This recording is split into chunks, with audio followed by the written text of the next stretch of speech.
तमिलनाडु का एक बहुत ही शांत इलाका, जहां आमतौर पर स्कूल की घंटियां बजती हैं, बच्चे खेलते हैं। लेकिन यहां से एक ऐसी घटना सामने आई है ना, जिसने लिटरली सबको सुन्न कर दिया है। आज के इस एक्सप्लेनर में हम किसी बड़े क्रिमिनल या गैंग की बात नहीं कर रहे हैं। हम बात करें 13 साल के स्कूली बच्चों की। जी हाँ, 13 साल। वो उम्र जब दुनिया बस किताबों, खेलों और दोस्तों के इर्द गिर्द घूमती है। चलिए परत दर परत समझते हैं कि आखिर कैसे एक आम सी दोस्ती रातों रात एक खौफनाक वारदात में बदल गई। तो सबसे बड़ा सवाल जो हमारे दिमाग में आता है वो ये है कि आखिर स्कूली दोस्तों के बीच का एक मामूली सा झगड़ा इतनी बड़ी ट्रेजेडी में कैसे बदल सकता है। मेरा मतलब है ये वो उम्र है जब बच्चे छोटी छोटी बातों पर लड़ते हैं और अगले ही दिन फिर एक हो जाते हैं, राइट। उनके झगड़े सुबह तक खत्म हो जाते हैं। लेकिन इस केस में ये दोस्ती एक ऐसे डार्क रास्ते पर मुड़ गई जिसकी शायद किसी ने कल्पना भी नहीं की थी। आइए सबूतों और तथ्यों के आधार पर इस उलझी हुई गुत्थी को सुलझाते हैं। तो चलिए सबसे पहले बात करते हैं उस खौफनाक खुलासे की जहां से ये सब शुरू हुआ।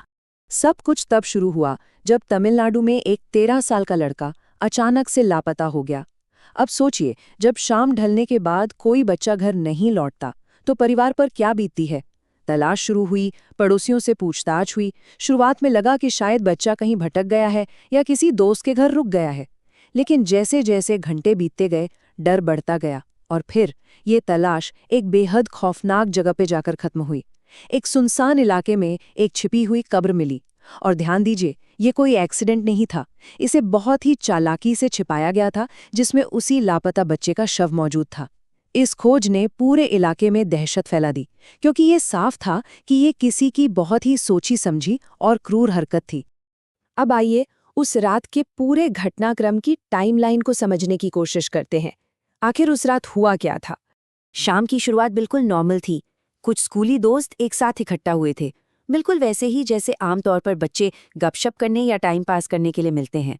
लेकिन जैसे जैसे रात गहराती गई, चीजें आउट ऑफ कंट्रोल होने लगीं। देर रात तक एक ऐसी चीज की एंट्री हुई जिसने सब कुछ बिगाड़ दिया, और वो थी शराब। इसके बाद नशे की हालत में उनके बीच एक बहस शुरू हुई। जो बात शायद एक छोटे से झगड़े से शुरू हुई थी, वो हाथापाई में बदल गई। और आधी रात तक आते आते ये लड़ाई इतनी एस्केलेट हो गई कि एक हत्या में तब्दील हो गई।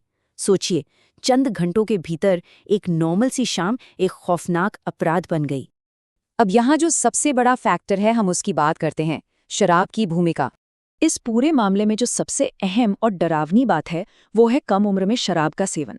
देखिए, 13 साल के बच्चों का दिमाग अभी डेवलप हो ही रहा होता है। साइंस भी यही कहता है कि इस उम्र में सही और गलत के बीच फर्क करने वाली क्षमता पूरी तरह से बनी नहीं होती। ऐसे में जब शराब बीच में आती है तो वो सोचने समझने की उस थोड़ी बहुत क्षमता को भी पूरी तरह से ब्लॉक कर देती है। अगर वहां शराब नहीं होती तो बहुत पॉसिबल था कि ये बस एक मामूली सी हाथापाई होती और अगले दिन सब भूल जाते। लेकिन नशे ने उनके बिहेवियर को इस हद तक हिंसक बना दिया कि एक छोटी सी बात जानलेवा साबित हो गई। अगर हम इसे थोड़ा साइंटिफिक नजरिए से देखें तो एक कैटलिस्ट या उत्प्रेरक वो होता है जो किसी भी रिएक्शन को एकदम से भड़का देता है, उसकी स्पीड बढ़ा देता है। इस ट्रेजेडी में शराब ने बिल्कुल इसी कैटलिस्ट का काम किया। दोस्तों के बीच के एक छोटे से झगड़े में इसने मानो पेट्रोल डाल दिया हो। नशे ने अग्रेशन को इतना ज्यादा बढ़ा दिया कि उन बच्चों को उस पल अपने किए का कोई अंदाजा ही नहीं था। उन्हें समझ ही नहीं आया कि इसके क्या नतीजे हो सकते हैं। लेकिन असली सिहरन तो इस वारदात के बाद शुरू होती है, एक दर्दनाक पर्दाफाश और सबूत छिपाने की खौफनाक कोशिश। जरा उस पल को इमेजिन कीजिए जब नशे का असर थोड़ा कम हुआ होगा या लड़ाई के ठीक बाद उन्हें ये भयानक एहसास हुआ कि उनके दोस्त की जान जा चुकी है, वो सांस नहीं ले रहा है। आमतौर पर हम क्या उम्मीद करते हैं, यही कि बच्चे घबराएंगे और किसी बड़े को मदद के लिए बुलाएंगे। लेकिन यहाँ मदद मांगने के बजाय उन पर पकड़े जाने का डर हावी हो गया, और इसी डर में उन्होंने सबूत मिटाने का एक बहुत ही शॉकिंग फैसला लिया। रात के उसी अंधेरे में उन्होंने मिलकर अपने ही 13 साल के दोस्त के शव को दफना दिया ताकि किसी को कानो कान खबर ना हो। इतनी कम उम्र में अपने ही किए को छिपाने के लिए इतना कैलकुलेटेड कदम उठाना, ये वाकई बहुत डरावना है। तो इन सब से क्या निकल कर आता है? आइए इसके कुछ व्यापक और गंभीर सामाजिक पहलुओं पर नजर डालते हैं। हमारा समाज बच्चों के बारे में क्या सोचता है? हम 13 साल के स्कूली बच्चों को बहुत ही मासूम मानते हैं, है ना? हमें लगता है कि इनकी जिंदगी का सबसे बड़ा झगड़ा किसी वीडियो गेम या क्रिकेट मैच को लेकर होगा। लेकिन इस घटना ने जो कड़वी सच्चाई हमारे सामने रखी है वो इस मासूमियत के भ्रम को पूरी तरह तोड़ देती है। सच्चाई है, कम उम्र में नशे की लत, जानलेवा हिंसा और एक जघन्य अपराध को छिपाने की क्रूरता। बचपन की उस मासूमियत और इस क्राइम की क्रूरता के बीच का जो ये गैप है ना, ये हमें अंदर तक झकझोर देता है। ये हमें सोचने पर मजबूर करता है कि हम बच्चों की दुनिया को जितना सुरक्षित मानते हैं, क्या वो वाकई उतनी सुरक्षित है?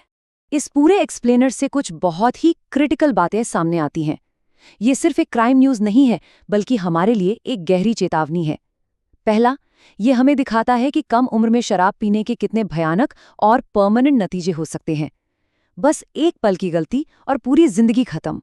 दूसरा, ये हमें बच्चों के बीच पनप रहे उन अनचेक्ड विवादों और पीयर प्रेशर के खतरों से भी अलर्ट करता है, जिन्हें अक्सर हम इग्नोर कर देते हैं। और सबसे बड़ी बात, ये जुवेनाइल क्राइम यानी किशोर अपराध और उनकी जवाबदेही की एक बहुत ही कॉम्प्लेक्स रियलिटी को सामने लाता है।